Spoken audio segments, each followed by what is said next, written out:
Okay, let's get into it. So I wanted to do a series of videos to help other people who are aspiring to be modders for Madden.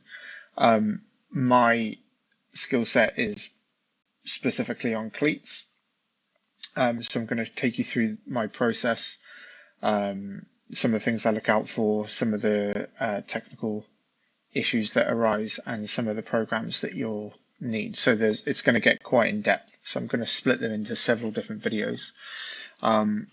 The first one that we're going to look at today specifically is for exporting files from the Frosty Editor.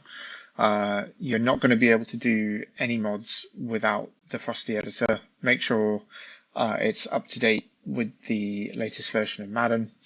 And what I would advise you do is have a look through some of the files and identify where the cleats sit. Now, in any situation when we look at cleats, they're either going to be in one or two places, and I'll show you specifically what I mean.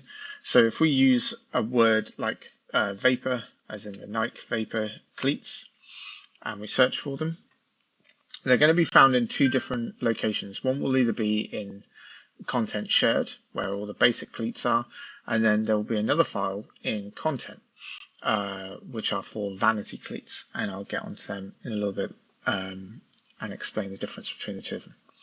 So if we were to look at, just for argument's sake, the Nike Vapor Untouchables, and let's find them here. Okay, so in this file we've got the shoe, low, Nike Vapor Untouchable. There'll be some high versions of the shoe, so with the higher ankles.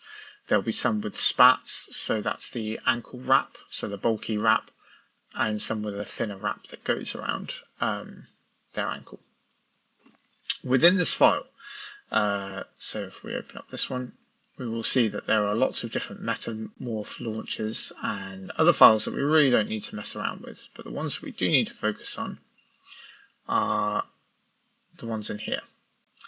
So separating them just by type, you'll see that you get some appearance shader presets, which I'll do another video on because they can get quite in depth. You'll also see some skinned mesh assets. Now, these are split into the Nike Vapor Untouchable R's or L's, and that refers to the right shoe or the left shoe. And then they've also got M, T, H, and D, which is based on the body type of the player wearing them. Largely, I don't tend to make any different changes between these four. I really don't think in game it makes all that much difference. But if we click into the skin mesh asset and load that up, we will be able to see the cleat there. We can have like a little 360 look around. Now, some of the things that we can take away from this. First of all, the colors. You've got green, you've got red, there's some pink and blue there as well. Now, these four colors are essential to understand because essentially these colors dictate to the game what colors they'll show up as in game. So, for example, we've got blue, which tells the game to make the color black. Pink will be indicating that it's white. Red is team color 1 and green is team color 2. So let's say, for example, this was being worn by somebody on the New York Giants. You would have a black and white sole plate there. And then what you would have is the New York Giants blue color here and the red color here. And then the Nike tick would stay white. So that can be modified, and I'll explain that, like I said, in another video. We also have some more files down here which are also important. So you've got the RSM file. Now what this does is controls the lighting. So it dictates to the game how bright or how reflective the cleat's going to be. So you can tell by the Nike swoosh and parts of it that and the sole plate that we want it to look a lot brighter than some of the other sections. We also have the normal file, which essentially controls the texture, and so you can see, like, from the sock lining to some of the logos are embossed, the upper and the midsoles as well, and just essentially what the material will look like. If you've got a keen eye, you can start to pick out things like the stud molds, some of the back tabs, and the laces as well. And then when we break down these texture files, that makes it a lot easier to change the colors. And then for the actual color files themselves, as I said earlier, they are split depending on what setting you tell the game. Prior to playing a game in Madden, you can choose for it to just be black and white cleats, all white, all black, and then a mixture of team colored 2s. Yeah, there's about 6 or 7 variations. And so some of these will need to be changed as well. But if we look at this one, for example, we can see that because it's indicating that it's white and black, we know that the blue area will dictate that the upper of the cleat is going to be black, and then the lower part of it and the swoosh has to be white. And that's essentially like a basic whistle-stop tour of how these files work. Now, in order to start making changes, what we need to do is export.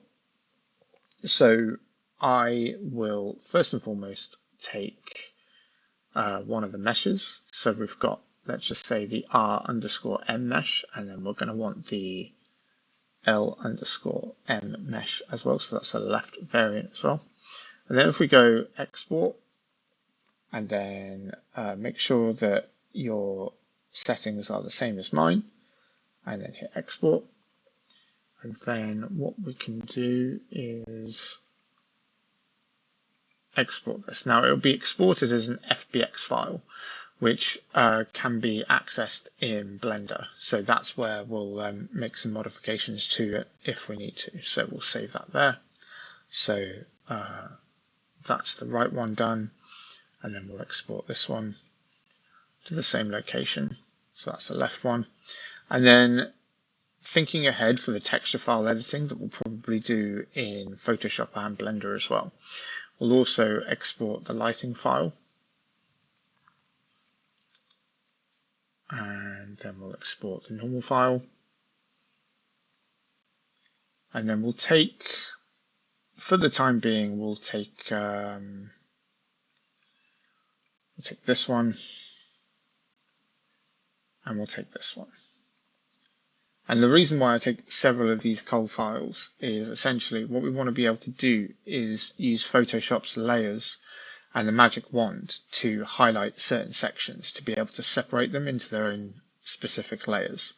So, for example, if you look at this one, the green is going to be easily captured by the wand tool, but it would be quite hard to do that on this one.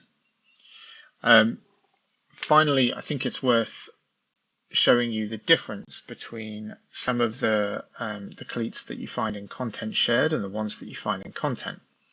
So if we looked under the content area, we would also find some vanity versions of these cleats. And these will be split into export _ high-end PC and textures. So the scenes here will have the skin mesh assets. And if we go and have a look, it is undoubtedly like a very similar model. It's not exactly the same, but it is similar. And if we go into the textures,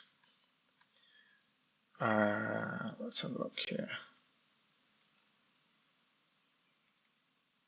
we will be able to see all of these as well.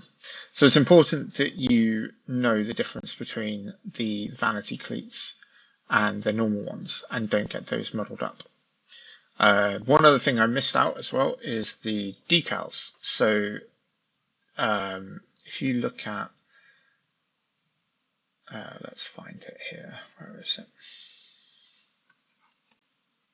If we look at this mesh on this side, we can see that there is a section here that is reserved for the Nike decal, right? And that is found here. So what this is effectively telling the game is take this decal and apply it to that cleat. But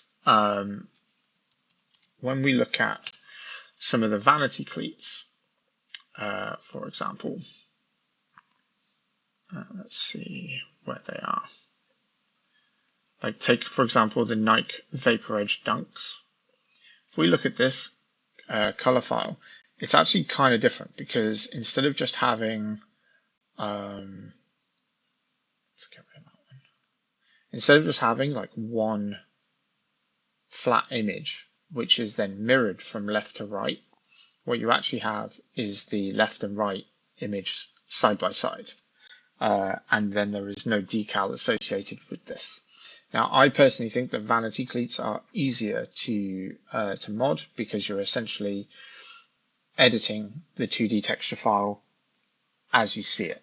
With the decals, you can edit this. If you want, you can change the colors for the letters or the background texture, but it's actually quite difficult to know how this has been attributed to a certain space on the cleat. So one of my videos in the future will show how we can take one of the cleats and turn it into a vanity cleat so you can delete the decals and then just edit it as a side-by-side as you see fit. So yeah, so in the next video what we'll do is we'll look at importing the files into Blender and how we can set up our environment so it's easier to manage.